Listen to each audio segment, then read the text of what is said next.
Good morning. Today's subject is legal ethics, in which we are taking the topic Contempt of Court Act 1971. In the continuation of this topic, today we will discuss about what are the necessary ingredients to constitute contempt of court in India. So, as in my last class, we have discussed the first point, which was the interference in the due course of justice, was the first ingredient to constitute contempt of court. The second one is interferences with administration of justice. So, what does it mean by interferences with administration of justice? To understand this topic, here I will discuss with you the case Brahma Prakash Sharma versus State of Uttar Pradesh.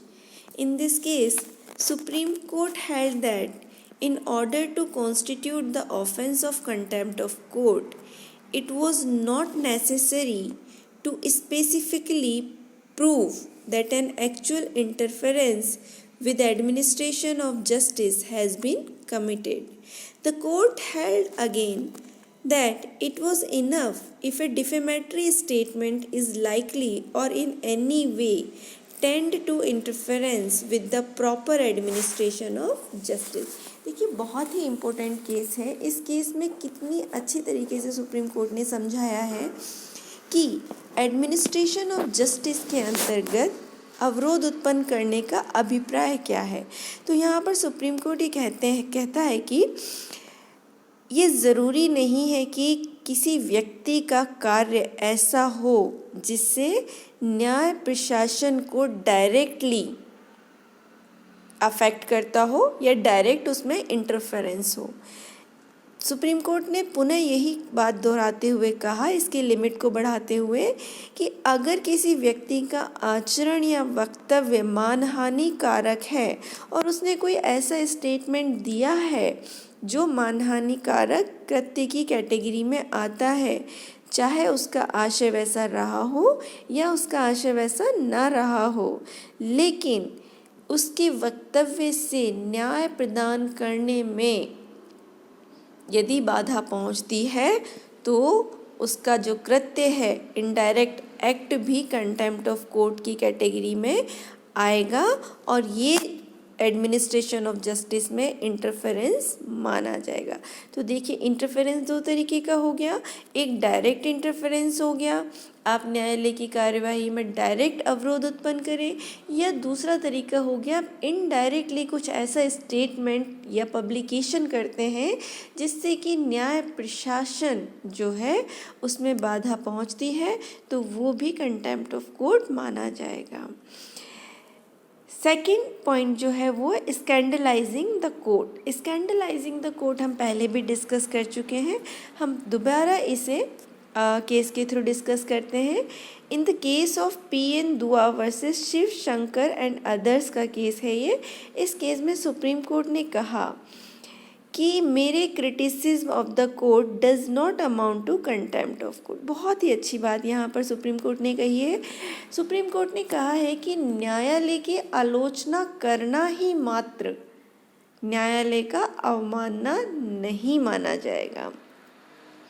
Court ने कहा कि in a free market place of ideas criticism about the judicial system और जजेस should be welcomed so long as such criticism do not impair or hamper the administration of justice. न्यायालय ने बहुत स्पष्ट शब्दों में कहा कि जजेस की या न्यायालय की आलोचना करना मानहानि नहीं है. कब तक? जब तक कि वो फेयर हो, बोनाफाइड हो. लेकिन यदि उससे न्याय प्रशासन में बाधा पहुंचती है और वो लांछन लगाने की कैटेगरी का है, तो वो कंटेम्प्ट ऑफ कोर्ट माना जाएगा.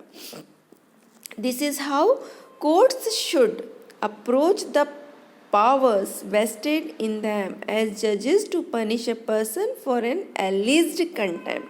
इसीलिए सुप्रीम कोर्ट को आर्टिकल 129 के अंतर्गत ये पावर दी गई है कि वो कंटेम्प्ट ऑफ कोर्ट के लिए जो व्यक्ति है उसे दंडित कर सके। ठीक है, दोबारा हम एक और केस यहाँ पर डिस्कस करते हैं। In the case of Badrinath Mishra versus the registrar of Orissa high court का केस है ये। इस केस में कोर्ट ने कहा कि a common form of such contempt is the vilification of the judges. The court has to ask whether the vilification is of the judge as a judge or it is the vilification of the judge as an individual. If the latter, the judge is left to his private remedies and the court has no power to commit for contempt.